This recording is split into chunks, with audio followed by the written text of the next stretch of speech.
Hi, in this second video, I'm going to discuss 3 more very common misconceptions or misunderstandings that people have, especially you as first-time home buyers. The first one, what is a pre-qualification and what is a pre-approval and how are they different and which one is better? The second question we'll talk about is how do I get pre-approved to buy a home? Third, we'll talk about how much you can potentially be pre-approved for. And so next, pre-qualification is real, quote, simple and easy. It's not very valuable, but it's simple and easy. You can do it online at many online lenders. They'll ask a few questions. Licensed mortgage loan officers can also do it with just a few questions, but it can be very misleading for you and really doesn't mean anything, where typically a realtor or real estate agent will not show you any homes if you're just pre-qualified. And also the listing agent who represents the seller of the home will almost for sure not accept your offer if you've only been pre-qualified. What you want to do is you want to be pre-approved, where that takes some extra steps where a lot more questions are asked. I always encourage my clients, we want to sit down and talk, whether it be in person, phone call, or Zoom, for a minimum of 20 to 30 minutes, because I'm going to ask you more questions and get more details from you.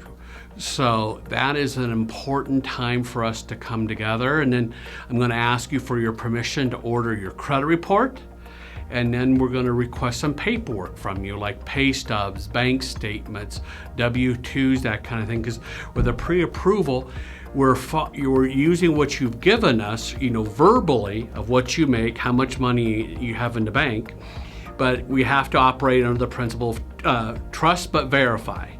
So we have to verify your income. We have to verify your assets and stuff. So, but that once you are pre-approved though, that means a lot more, to your buyer's agent, because that means they can start showing you homes, and then your offer to the listing agent will be much more valuable, to them as well. Next, let's cover what does it take to get pre-approved, which is you now know is what you need to do if you're serious about buying a home. And what you need to do is, sit down or talk with a licensed mortgage loan officer, give them permission to order your credit report, let them review it, offer suggestions maybe that may be needed to improve your credit score. You're going to be asked for pay stubs, W-2s, bank statements, and maybe other documentation. If you're self-employed, we'll need tax returns and profit and loss statements. And the loan officer or their licensed team members have to review all that paperwork to make sure everything looks good. I have taken over many loans from some of the internet companies where my client has told me, they just asked me how much I make, and I would tell them, say 80,000, but then I start talking to them, well, their salary's 40,000, they get 20,000, and they got a $20,000 bonus earlier this year, and they have overtime, but they've only been on the job for 12 months. Unfortunately, we can't use variable income like bonuses, commissions, overtime if you have less than a 2-year history of it typically. So we have to dig deeper to get you pre-approved, because I personally want to make sure that your loan's going to close. Where my closing rate, my success rate on my pre-approved files is about 99.5%.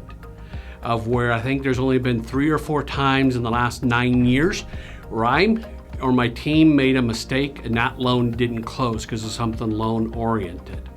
So we are very good at what we do. We try to be incredibly accurate and stuff. And so once we do have you pre-approved, you're going to get an email from us. One of the attachments in there will be a sample pre-approval letter.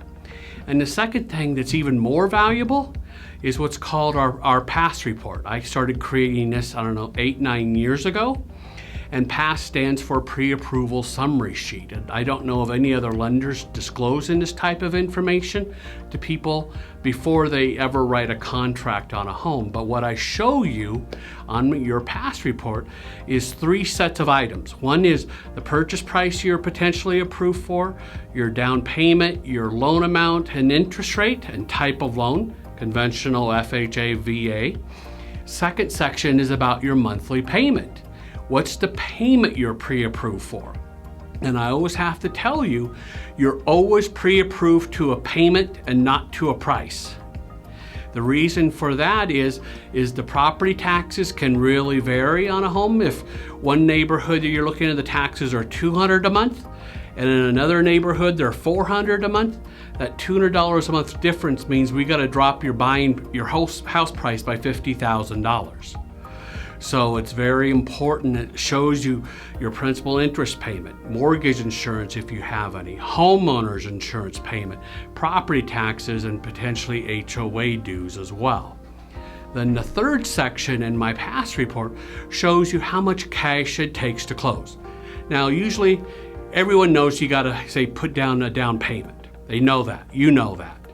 But what I have found first-time homebuyers don't know is there's closing costs, okay, to buy the home, because you got to pay us a fee, you got to pay the appraiser, you got to pay the title insurance company involved. You also have to pay the county, a tax and recording fees. And then other fees that come up is like homeowner's insurance. You're required to pay the homeowner's insurance at closing for the first year. So on a single family home, depending on its location, that may be, $1,200 to $4,000 a year. So you have to pay for that up front as well, and that comes out of your cash at closing. Next is escrows. That's a savings account for your insurance and taxes in the coming year. And the final thing is potentially HOA dues. Some HOAs collect a lot of money from their buyers. And so I can show you your total amount of cash you need to close to invest in your new home. You see what monthly payment you're approved for, and roughly what price and loan amount and down payment you're pre-approved for. Then I or Dorothy on my team will follow it up with a phone call with you for 15 to 30 minutes to go through your PASS report to make sure you truly understand it, and then answer any further questions you have. And with us, I've been saying this for many years, there's no such thing as a stupid question with me.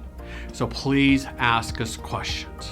Third question here, now that you know you got to be pre-approved, how to get pre-approved. Now you're probably, well, Lonnie, how much can I get pre-approved for? Well, that's a very complicated question based on, dozens of factors, from job history, income, types of income, credit scores, down payment, all kinds of factors come into play of how much you can be pre-approved for, in buying a home. But one of the things I want you as a buyer to know, we as a lender can get you pre-approved for more home than you can afford. Let that sink in. We can get you pre-approved for more home than you can afford. This is why, ever since the beginning in 1998, I've been asking every one of my buyers, how much mortgage payment do you think you can afford? And it was interesting, from 98 to 2008, almost no one had an answer to that question. They expected me to tell them. And I would tell them, okay, just know this, I can get you approved for more home than you can afford. And trusting me, a commissioned salesperson, just so you know, I get paid more money if I lend more money to you. And that's how a lot of mortgage lenders operate, or did operate back then. And so I want you to be a successful homeowner, so I want you to tell me what you think you can afford. Next, with that, it was interesting, after the Great Recession started, end of 2008, ever since then, almost everyone has an answer to that question. How much home can I afford? What's the mortgage payment you can afford? And I think that's a great sign of people taking more responsibility, for their debts. And still, if people don't know, I will sit down and talk with them and encourage them to work on a 4-letter word, budget, that no one wants to talk about. And another example, how much can you afford? The old standard we used to use in the mortgage industry decades ago is you didn't want your house payment really to ever be more than 30% of your gross monthly income. So if your gross monthly income is, say, $10,000, you would want your mortgage payment to be under $3,000, okay? So that's just a good guideline to use. I know a lot of accountants and financial advisors still use that number as well.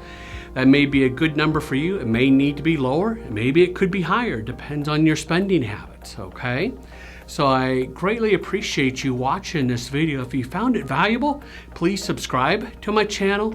Please feel free to share it with your friends, coworkers and family members, because I want to help more people become a first-time home buyer.